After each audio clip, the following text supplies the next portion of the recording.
do something bad to us, we are going to do things to you that have never been done before.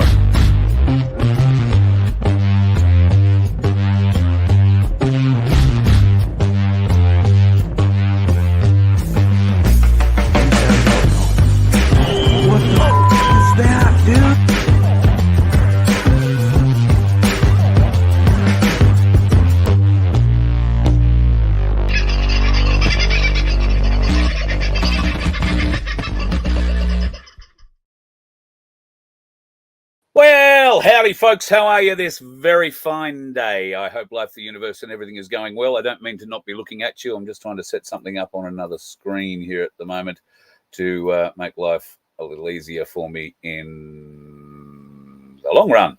And I think I've just succeeded in doing that. So if I hit that out of there and that out of there, that should just about fix my life and yours. How's your day going? Sorry about last night. Boy, had an interesting day yesterday, and I don't know, it must have just worn me out because I went to sleep right here in this chair, and my phone, not on silent, rang and rang and rang because last night I was going to have Craig Cole on for a chat. It turns out Monica Schmidt has decided to adopt Craig Cole's Leave Me Alone as her own, and is now confusing the marketplace a great deal with the messaging that she's putting out, people thinking that she's aligned with Craig in some way. It should be pointed out, Craig will be on tomorrow night, not tonight. Well, not tonight, unfortunately, he couldn't make it. I think he's with Truth Seeker TV tonight. But he'll be on tomorrow night in the free-for-all where we will talk more about this and what Monica Schmidt is trying to do. It's what she does. She hijacks other people's ideas, other people's audiences, and bleeds them, in my opinion. So we'll talk more about that tomorrow night. Obviously, Craig is pretty fired up. This is an area that he's been involved with for many, many, many years. And it is an area where a great deal of damage can be done by people who get into it with less than the right ideas, less than the right training, and less than the right heart. Might be the best way to describe it. Anyway, more about that tomorrow night. And I apologize to Craig for letting him down last night. And for you guys, I shouldn't have been asleep. But I woke up at 1:45 this morning, right here, wide awake, ready to do a show for you. Didn't think there was much point at 1:15 this morning. So I didn't. I sat up for about 2.5 hours, went back to bed for 2.5 hours and got up and kept working. So that's how my day has basically progressed. But what an interesting day it has been. So many interesting things happening. If you have eyes to see. So, big news today. Many of you will be already aware. I think it's been all over Twitter and other places. There is great talk that in the next 24 hours, 24 to 36 hours, we're working on an American time frame here, I think, there will be a story that will break about Kamala Harris that will see her having to step down from the presidential race. It will be a story of such magnitude that the Democrats will turn on her instantly. And according to the bloke on Twitter making this report, his source says that it's possible many Democrats will say vote for Trump, to walk away completely from the Democratic Party. That would have to be a very, very serious announcement to have those sorts of connotations going forward. So we'll wait and see what happens. You know, me and dates, I'm not really up on them. But this time around, we are seeing so much coming to the world that is in line with a variety of intel drops that have been given over the last 4 or 5 years. And I would give you the most basic and open and easiest one to confirm. Check out the price of gold and silver. Now, gold up to $4,110. It's been up, it's been down, it's been under 4,100 today, and it's already gone back up to over 4,110. Silver has gone as high as 52.5. I've seen it. It went down to just over 51. It's recovering now and growing again at $51.40. It's not too late to buy, folks. Not too late to buy, but I would get your order in tonight if I were you. Very much so. Or at the very, very latest, I would get your order in by lunchtime tomorrow. Why do I say that? Get into Ainsley, do it yourself in person in Melbourne or Brisbane. That's going to be the fastest, most secure way to guarantee you stash in your hand. You'll be able to convert what will be useless dollars into something that is useful. Why do I say that? Because I do believe this weekend could hold some very big news for people who believe in the cashless society. If the BRICS announcement is made, it is my belief that a currency announcement from BRICS will be enough to shatter the US dollar. The US dollar is already dead, right? The only people who don't believe it's dead are the Americans. And the only reason they're not believing it is because their media are telling them nothing about it. Absolutely nothing about it. And their government is unable to do anything about it, except start a war, start a distraction, start something else.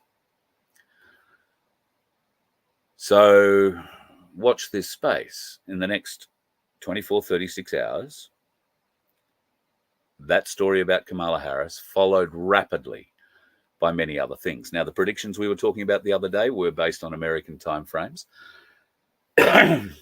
with an Australian time frame put alongside of it.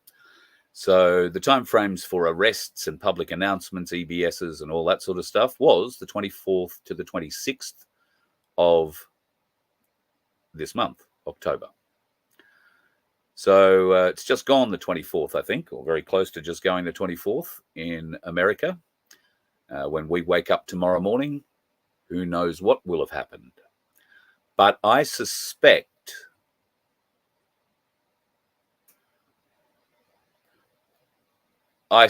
something will have happened, or it will happen tomorrow before our market closes. Now, the American stock market will keep working through our night and into the next day, meaning Saturday morning for us.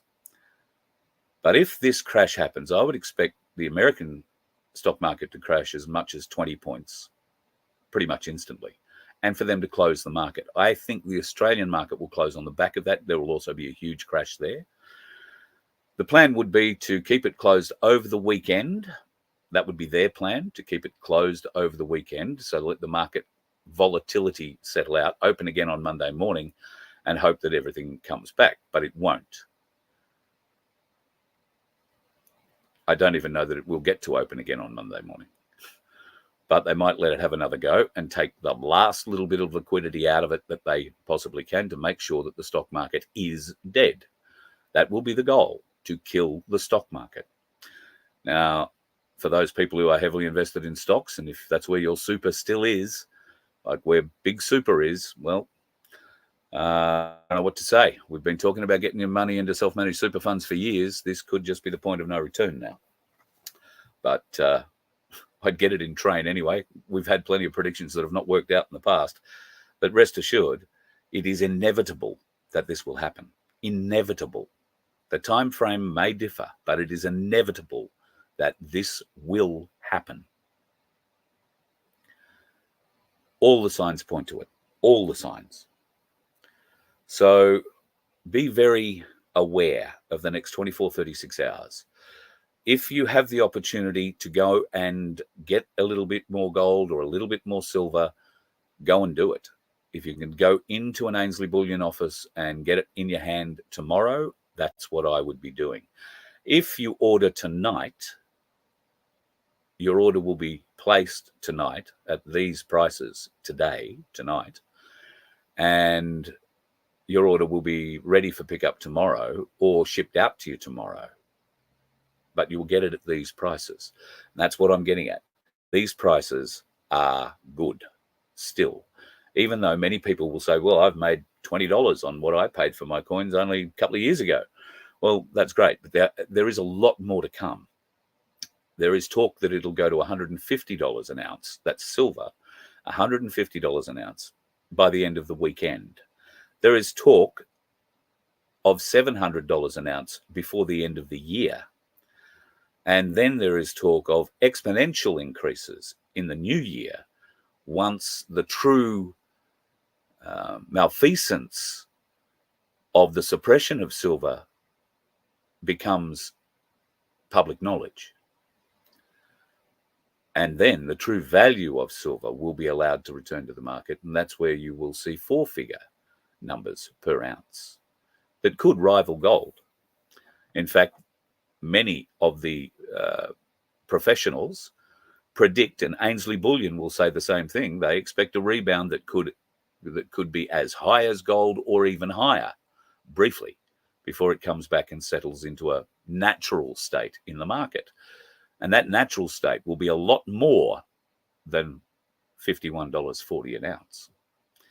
So get it now. Order it now online at ainsleyBullion.com.au and you get that price. Actually, you don't. You get it at a little bit less if you put my name or Voice of Freedom in the notes section. All right? You'll get a little bit of a discount. Now, it is only a little bit of a discount because there is no markup on selling gold bullion from a bullion seller's point of view. If they were putting markup on it, they wouldn't be competitive with the other gold sellers or bullion sellers in the marketplace. So everybody ranges around that 2% mark. And they call it a 4% spread. 2% when you buy and about 2% when you sell, right? Off spot or on top of spot. So that's the leeway in it. Nobody's going to give you 10%. Nobody's going to give you, be very lucky if you got 1%. You wouldn't ever get 1%. If the markup is only 2 or less than 2, you're never going to get that. But you are going to get to buy that little bit more, depending on the quality or the quantity that you buy, of course. So the discount is there. And we're the only ones, I believe, offering it. So I would just recommend go with where you can buy it cheapest. And that right now, if you're a Voice of Freedom follower, is ainsleyBullion.com.au. And I would be putting my order in tonight. I won't be, unfortunately, putting an order in tonight because I don't have the money for that kind of thing. But I want you to do it. If you can do it, my heartfelt wish is that you get onto this very hard. I was talking to a mate of mine today who is, well, I wouldn't call him a believer exactly in everything that we do, but I wouldn't call him a disbeliever either. He isn't invested in gold and silver in any way, but just happens to have some money on hand at the moment. Asked my advice on it. I hope tomorrow he takes that advice, or he takes it tonight and buys tonight, because come next week, it might be a lot more expensive to buy. A lot more expensive to buy. So that's my tip, just with what's going on with gold and silver at the moment. No financial advice on my behalf. I'm just telling you what I would do if I had the money, and I really don't. I want to thank Black Sheep, who sent me a coin today. He sent me a 1/10 round, or it's a 1/10 coin. It's a 1/10 gold coin. I am blown away by his generosity. I can't thank you enough, mate. I know you're a huge fan of the show and what we do here, but that sort of gift to me is astounding. And while I can pull it out, you won't see it. But I've also received another gift from Craig, who Ainsley Bullion gave to me the other night while we were at the meeting in Southport. That's a silver gift. Thank you, Craig. Can't thank you enough for that. So thank you to those of you who are doing that kind of thing for me. I don't do this for that reason. I don't do it for that reason at all. But I've got to say I'm humbled when something turns up in the mail and it turns out to be something like that. I'm simply humbled by it. So thank you from the bottom of my heart. There is a meeting happening in Russia at the moment that's alongside the BRICS meeting. It is a pretty interesting kind of a meeting, in that, well, get a load of the heading for it. The decline of free speech in the West, state censorship as a tool for suppressing pluralism. How many of you understand what that actually means? got to admit, I had to look it up. So how does it affect us? Well, that fellow that you can see on screen there is the former West Australian law professor who is telling everybody in Russia at this conference on the decline of free speech in the West and how the state's censorship is a tool for suppressing pluralism. He is telling them just how badly Australia is affected by this censorship. He has explained in no uncertain terms that Australia is leading the world in oppression and free speech censorship. I'm not sure that you're aware, I'm not sure that many people are aware in Australia that under the Australian Constitution and under all Australian laws, there is no provision for an Australian to have free speech. Now, many people get confused with the American Constitution, where it's enshrined in their Independence Act. But there is no such protection in Australia for free speech at all. None. So that leads me to a question that I've posed in the descriptions tonight, depending on what channel you're on. I think it's in all of them. What would you require from a political solution?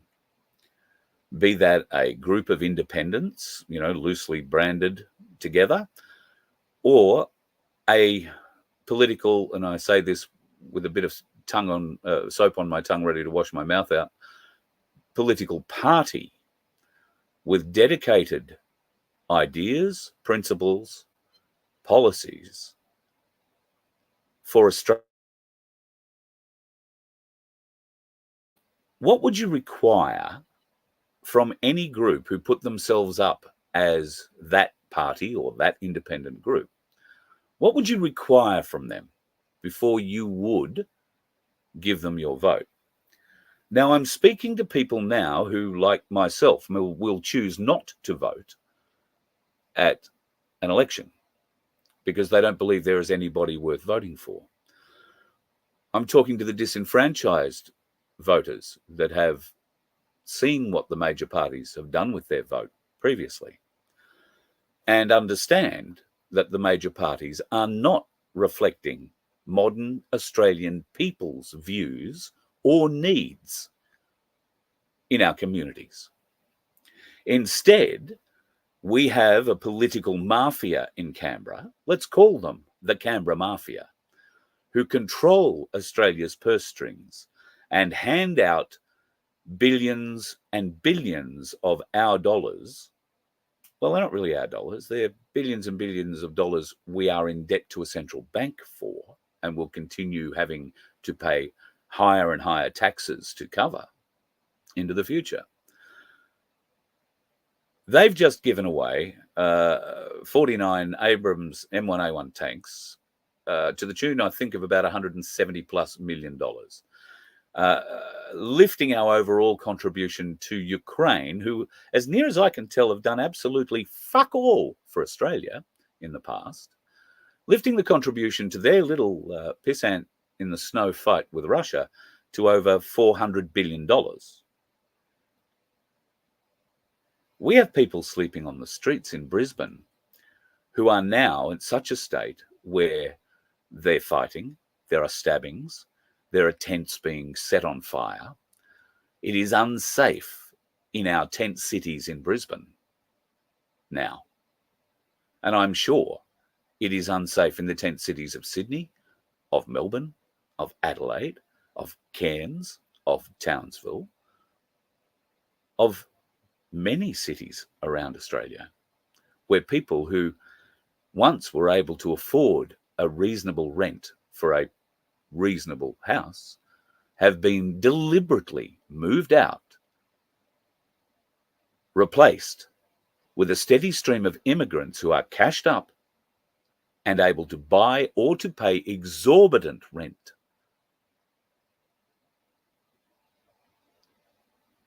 We have a government who cares more about what happens in the Ukraine, who cares more about what happens with their political partners than they do about Australians. Now, I don't expect that if there were a party, let's call it a party, to come forward, I don't expect that it would gain power.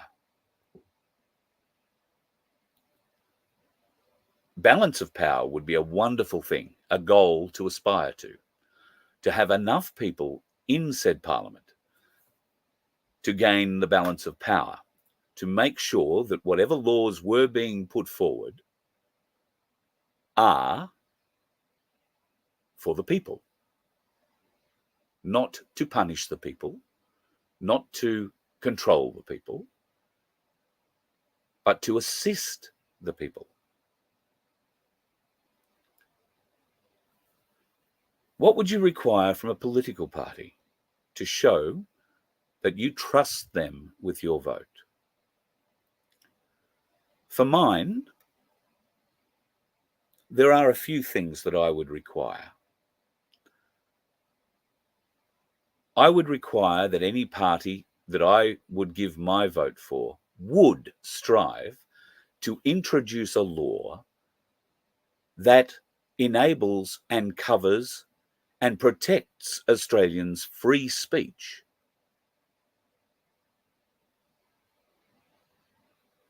I would, as a matter of urgency, remove any laws that controlled, censored, or in any other way limited free speech of the people of this nation.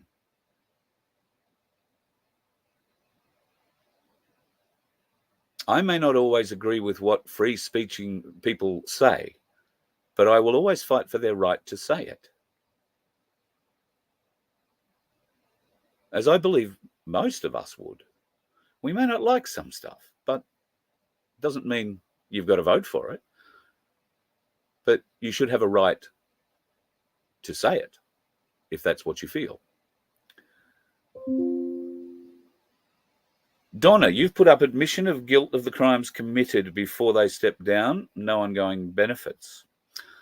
I don't think that that's a bad suggestion. What sort of ongoing benefits should anyone who steps up to work for the people in whatever future Parliament has, what sort of ongoing pension should they receive for their service?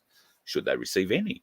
What should happen to the pensions of those who have been leading us in the last 40 years? I would probably vote for a party or a group of independents who would look at those provisions given to those who have been given the honour of serving us and potentially weigh up what they've been given as a benefit for their job time against what they actually achieved for the people. And I think many of them didn't achieve anything for the people. They achieved for themselves or for the cabal, knowingly, complicitly or not. Maybe they're just naively, but the end result is they were working for the cabal. They were working for a foreign-owned belligerent occupier in our parliament. No more career pollies. I would agree with that. I think there should be term limits. You should not be able to create a fiefdom around your political career. One of the big things that I would require from any party that was seeking my vote was accountability, transparency, honour. So there's three things. But I think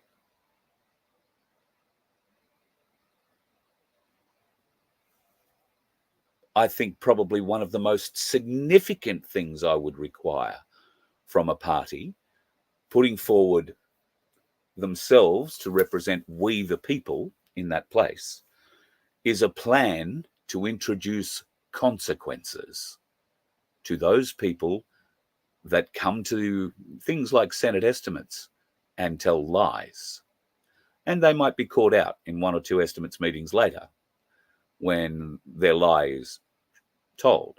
I would want to vote for some party or loose group of individuals that would make sure, with the balance of power, that a plan of action was initiated. That meant there were immediate, significant custodial sentences for anyone that comes before the Parliament and tells lies or obfuscates or filibusters, just tries to fill up the time without saying anything. I would vote for a party that could come together on a policy of consequences for those that lack accountability, that lack transparency, that lack honor. And I would vote immediately. The people don't have time to wait for these bureaucrats to make up their lies, to fudge their numbers, to hide their secrets. And as far as I can tell, in spite of Malcolm Roberts telling me that there is some accountability process and there are consequences for lying to the senators in estimates, he cannot actually point me to one example of any of these bureaucrats who have clearly been caught lying ever being held accountable. Now, how can we expect our country to get back on its feet if the politicians who believe they're being accountable can't get enough information to be properly accountable to the people because the bureaucrats are hiding everything? I would be in favor of voting for a party or a group of independents banded together who would put forward a policy on term limits for bureaucrats so that fiefdoms inside the bureaucracy cannot be created. And I would take a leaf out of .com's Kim.com's very eloquent post that I had up earlier. When we are victorious in defeating the deep state cabal and their puppets, we have to inflict a punishment so severe that no group will ever dare to attempt a hostile takeover of humanity again. I couldn't agree more. And I think many of you couldn't agree more with that either. I've reached out to Kim.com to see if he'll come on the show and talk about that. So fingers crossed. It's my first attempt at really reaching out at anybody on Twitter. So we'll see what happens. But if you happen to know how to get to him, let him know. I'd love to have him on. With that sort of insight, it's clear why he is the leader in the community that he is. So I know I haven't been in the chat. It's very difficult for me to follow the chat and keep my line of thought going. So I haven't been in the chat. You've probably been writing up all these great little suggestions. Well, I want you to keep thinking about them. I want you to write them down. I don't want you to send them to me yet, but I do want you to send me these ideas. What you want to see, what you would have to see from any kind of political solution for it to attract your vote, for you and give it your vote and your support going forward. Not just sit back and let it all happen, because I think if we were to have a party like this or a group of independents like this, it's going to be a very malleable thing that is going to have people input on a daily basis. Part of the reason that politics in this country is so stuffed is that even the politicians who think they're in touch really aren't.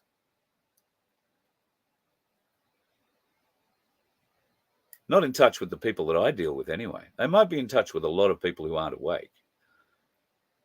And every day, more and more and more people are waking up. I'm getting stories on a daily basis. In fact, I've had 2 of them today. Darren Bergworth was on the phone recently just telling me he has been red pilling a aged care facility manager today who had no idea about some of the big things that we've been talking about, and yet was complaining that he was getting sick, or he was sick and had been sick for months, and this, that, and the other thing, and couldn't put it all together. Well, he had it all put together for him today, and he believed it here in his heart. Now, there are many unawake folks out there, but when they do wake up, they feel it in here, like we did. They know it's true.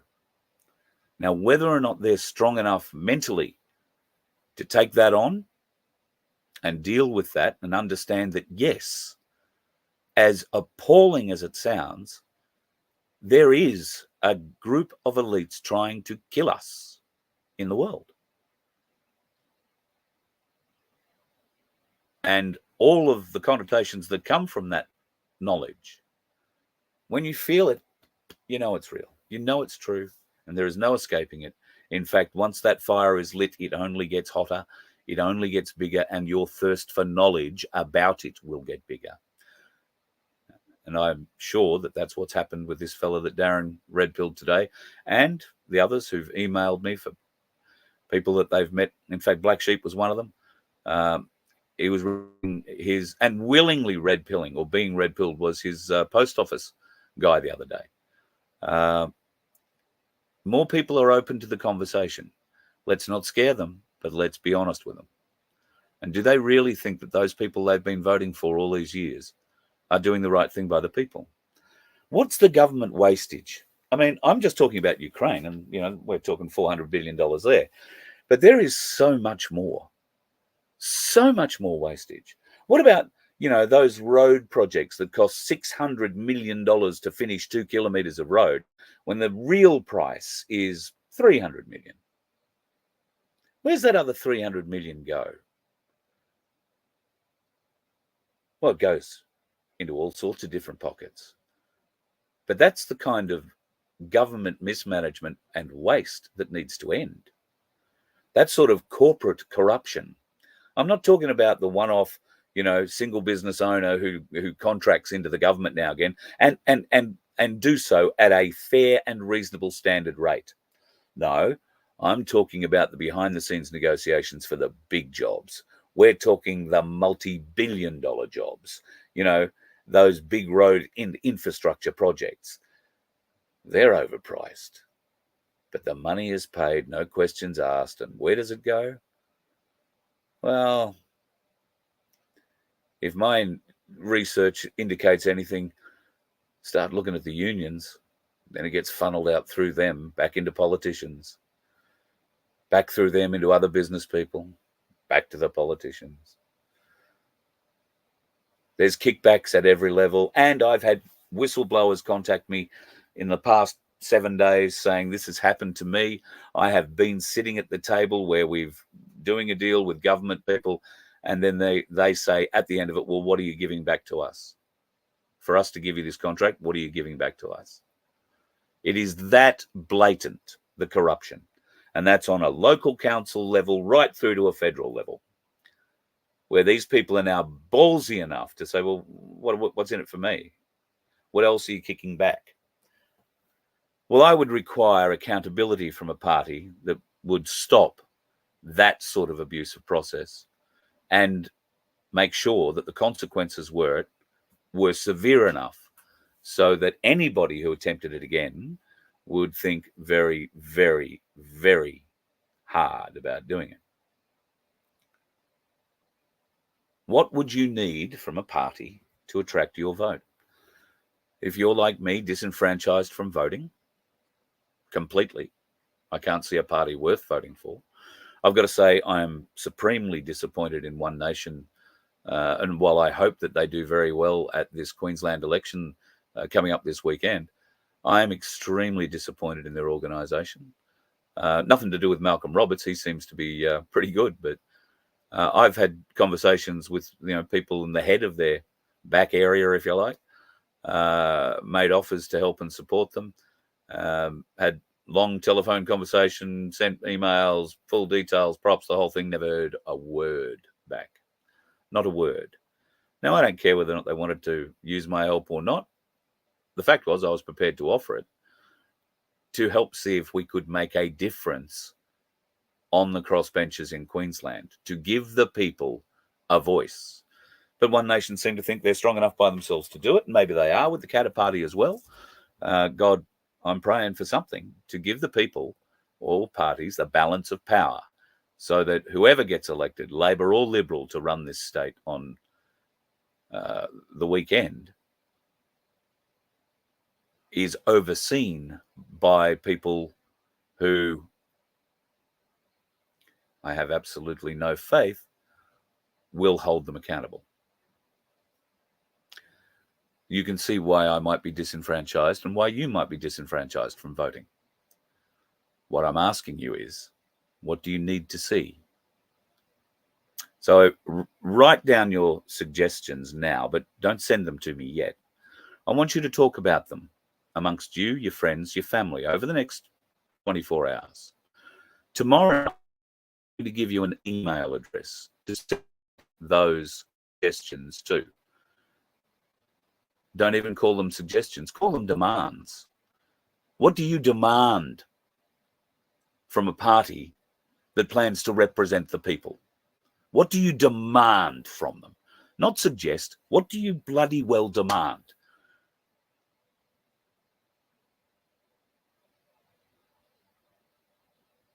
We have to demand accountability. We have to demand honor. We have to demand transparency. And we have to demand consequences. In my mind, Sunflower demands honesty.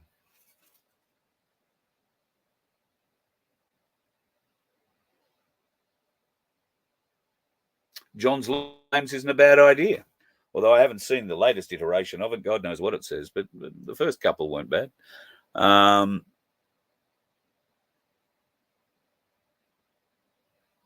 What else do we need? I want you to think about it. I want you to talk about it amongst your friends, your family. Send them this show. Like and subscribe. It's a serious conversation to have. And while at this point in time, I can't see a way forward for this, but maybe this is the beginning of a way forward.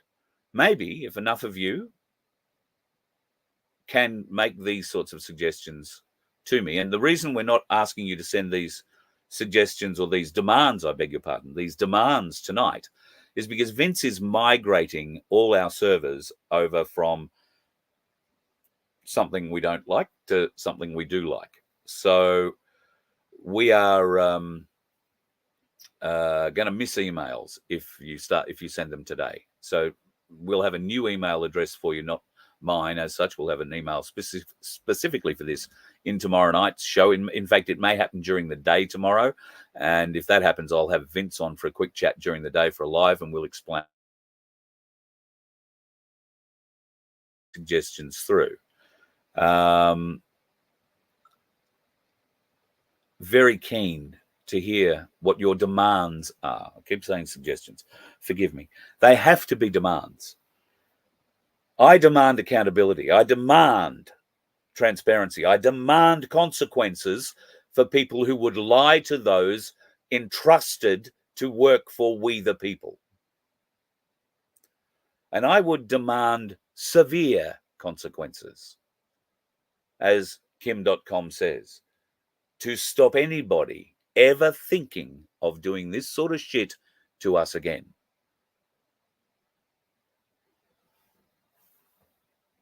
So think about this, please. Write down what your demands are. And tomorrow night, I will give you an email address, or tomorrow during the day, one of the two. I'll give you an email address to send them to. And from there, I promise that I will take that and do something with it. Not sure what yet, but I will do something with it. Because I can sit here and talk and talk and talk and urge you to do things all day, every day. But you want to see me doing things too, I think. So while I do not think there has been and potentially can be a political solution,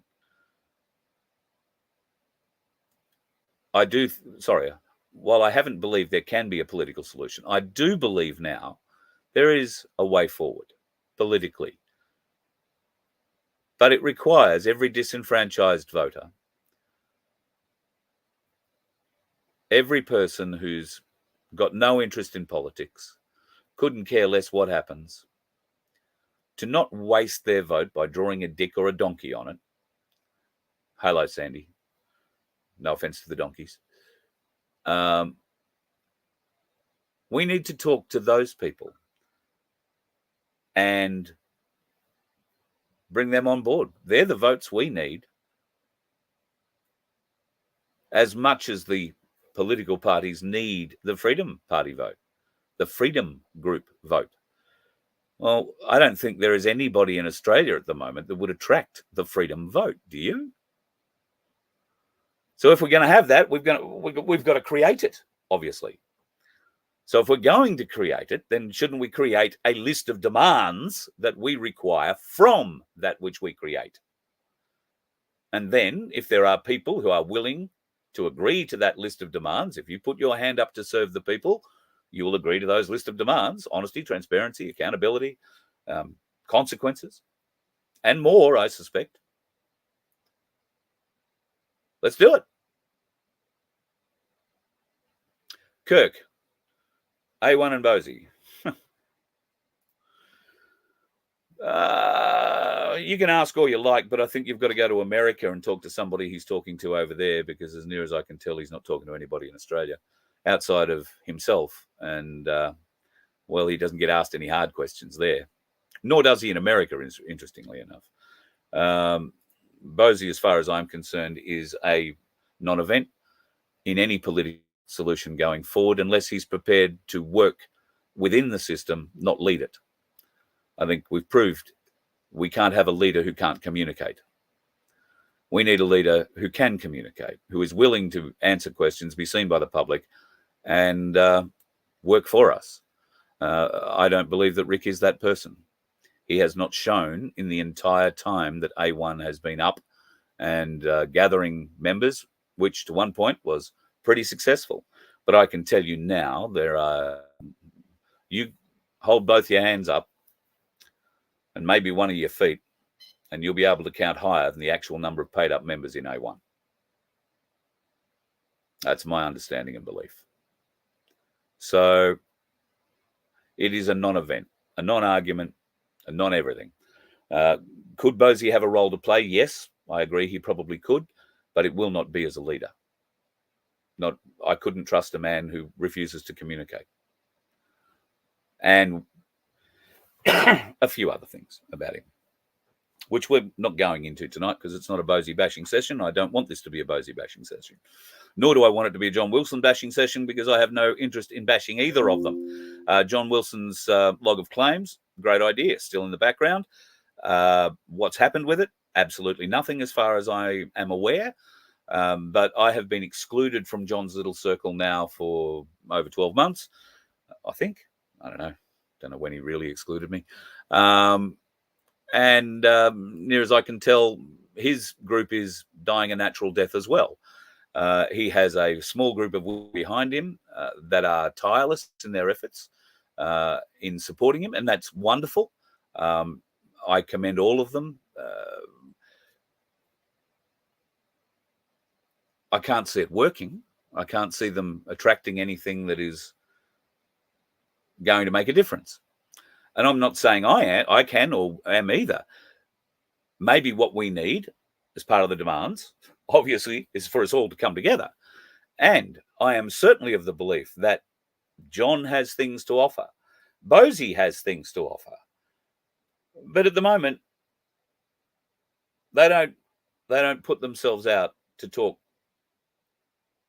or take questions or be questioned to prove what they're saying, their theories, all that kind of thing. So why would you expect them to do anything different if they were in a leadership position running the country? Frankly, I'd be scared shitless if Ricardo was running the country, because I don't think he likes me very much anymore. He might send a few after me. But be that as it may, I believe he has a place going forward as in potentially a military advisory role, potentially a policy advice role. But he'd have to communicate, not just issue orders and expect everybody to follow. And unfortunately, a career man, a career staff officer, nothing but say yes to any order he was given until he gets to a point where he's high up the tree as he's going to go and he's the one giving the orders and everybody says yes to him. Now, that's exactly what happens when you're a lieutenant colonel in the SAS. You have said yes all your way up climbing the office tree, because that's where Bosie was. He was a staff officer. He worked in an office. He worked in logistics, right? He was part of the political arm of the army, right? The administration arm of the army, to make it clear. He has been working in the military political sphere his entire life. And somehow miraculously wasn't allowed to become a Freemason. I would love to talk to the officer and the wife he apparently had an affair with, just to confirm that it happened. I would love to know that. I was contacted a while ago by some of his old squad mates from the SAS. I haven't received replies to emails that I've sent to that address. Well, I haven't sent anything to it in a while now, but if you blokes are watching, I'd love to get your opinion on that. Is there truth to it? It's also my understanding that if an officer in the Australian Army or any part of the Defence Force sleeps with another member's wife, there is a provision to have that person thrown out of the military, dishonourably discharged. That's generally what happens. But apparently the only consequence to Bosie for sleeping with his senior officer's wife was that he wasn't allowed to join the special secret club of the Freemasons in the SAS. But he was allowed to become a lieutenant colonel. These are questions I would like to have answered. Did it really happen?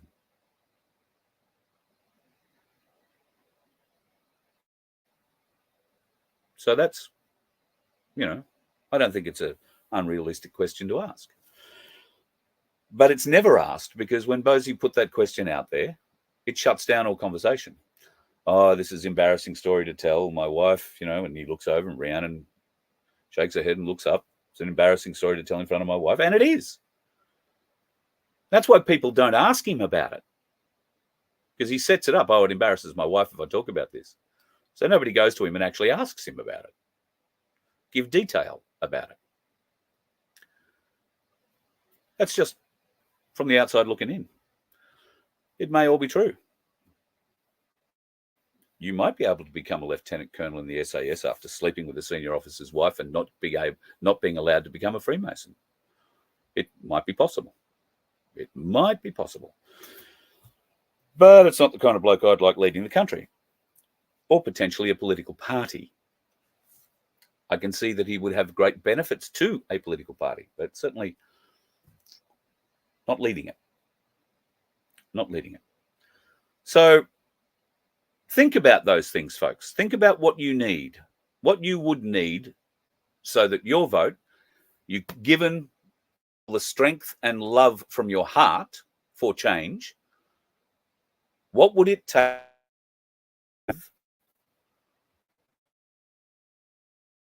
group who swore to fight for the people, who swore to fight for free speech for all of us in this nation, who swore to fight for transparency, for accountability, for honesty, and for consequences going forward.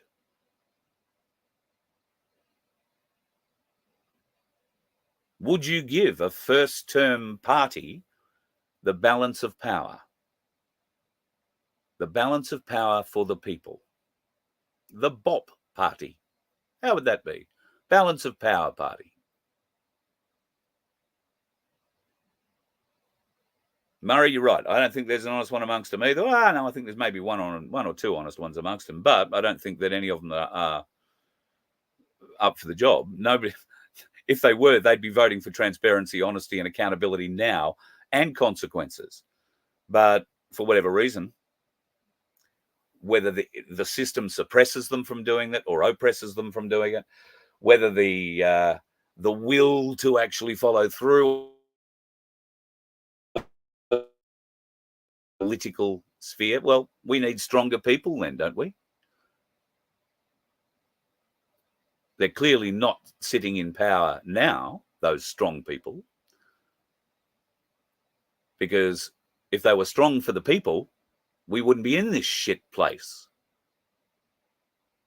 People like Albo Sleazy wouldn't be able to get away with what they are doing, with creating these laws and ramming them through without debate, without any reference to the people, except to censor us, to oppress us, and to stop any vestige of free speech we might think we have.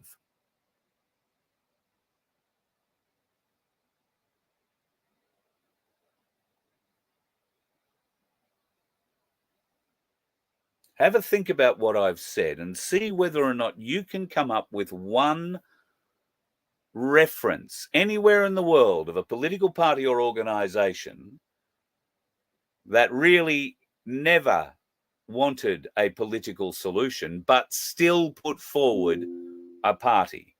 I can think of one. And it actually turned out quite successfully in the end. But I want you to think about that.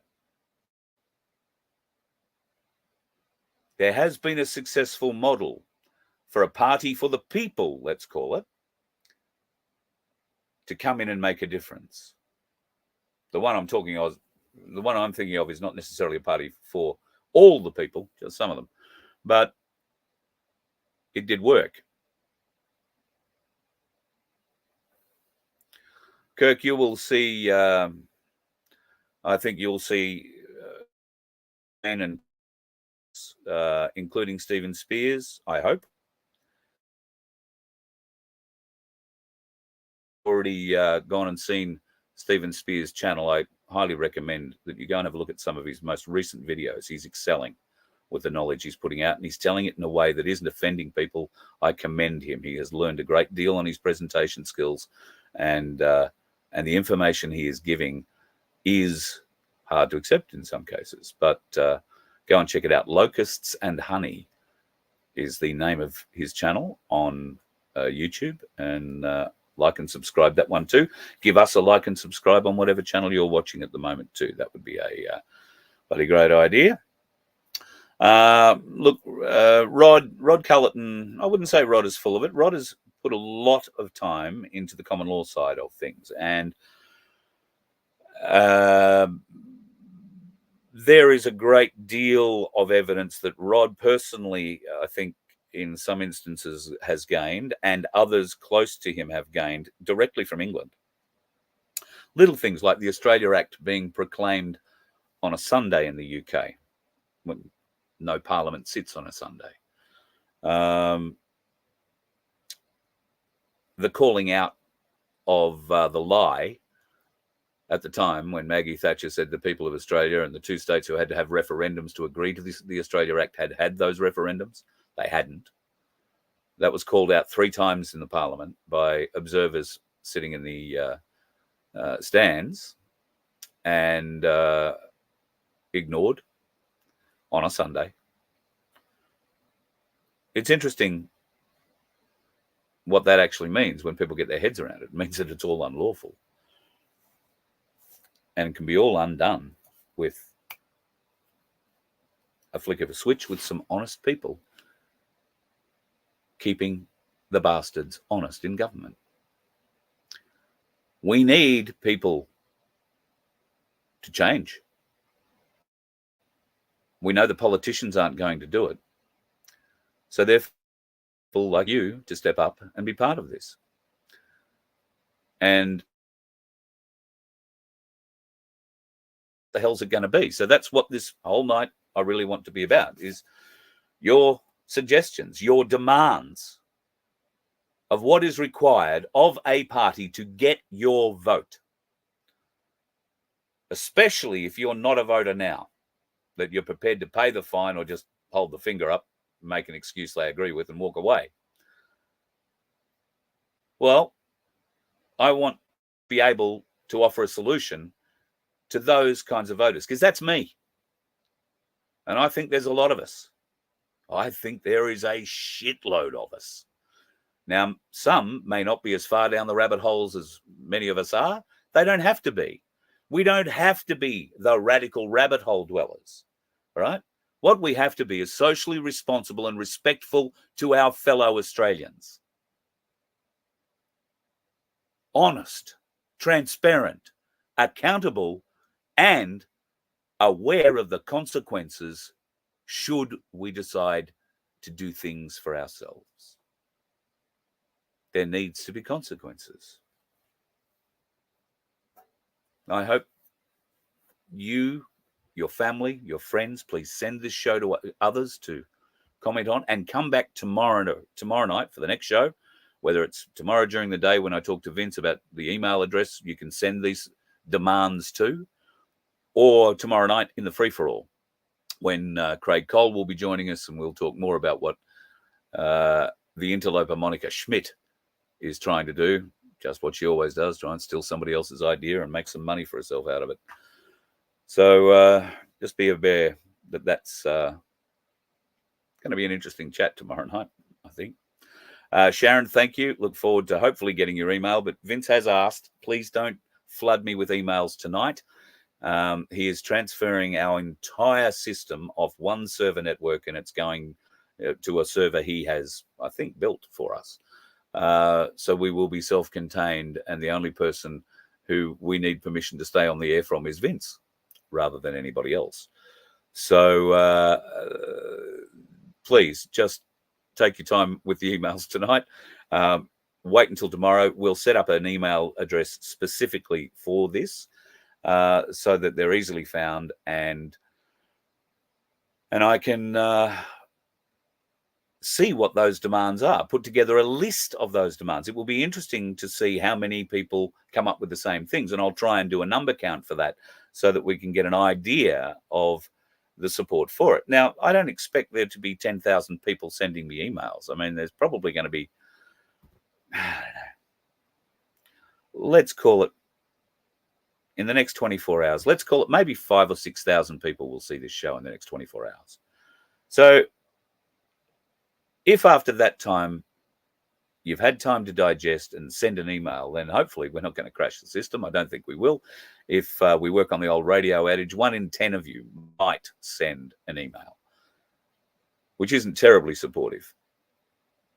But if I was doing something wrong, then it'd be more like 7 or 8 out of 10 would going to criticize me about. So don't send yet. We'll have a new email address tomorrow, and all our stuff will be on a new server, and we'll all be happy and safe, and life, the universe, and everything can go forward, hopefully with a purpose and a goal that works for everybody in this freedom movement. Because we need the hoodies, we need the Johns, we need we potentially might need some of those disenfranchised minor party voters. What we don't need is division. So tell me your demands. Think about them. Really mull it over.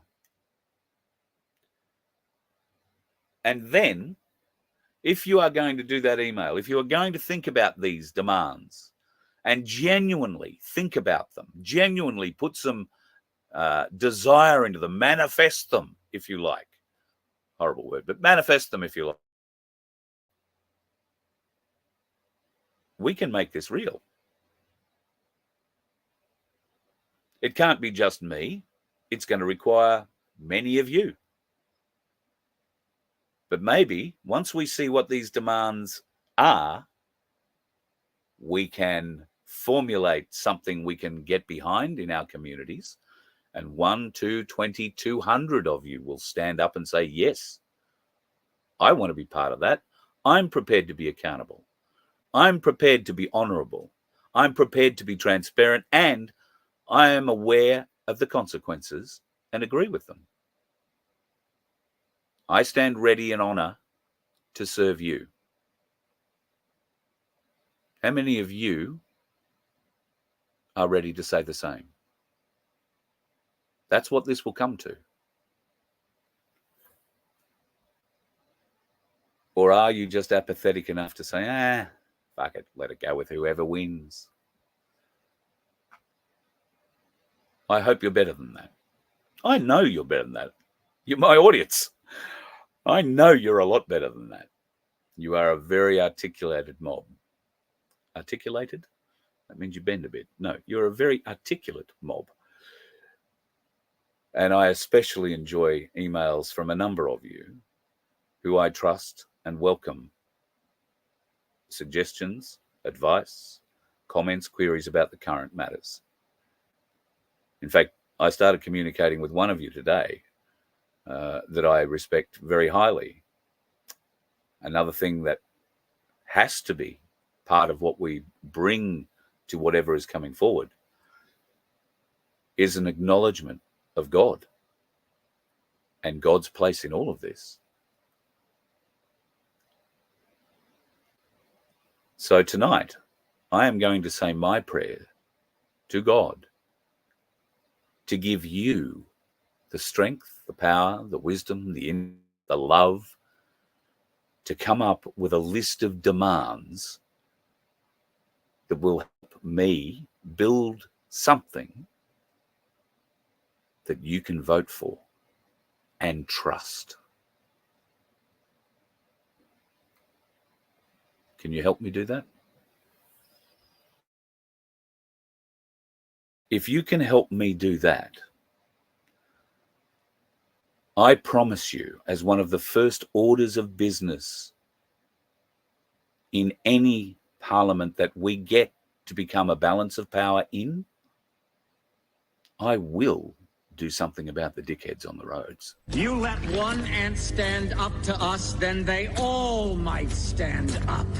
Those puny little ants outnumber us 100 to 1. And if they ever figure that out, there goes our way of life. It's not about food. It's about keeping those ants in line. That's why we're going back. Does anybody else want to stay? Let's rock!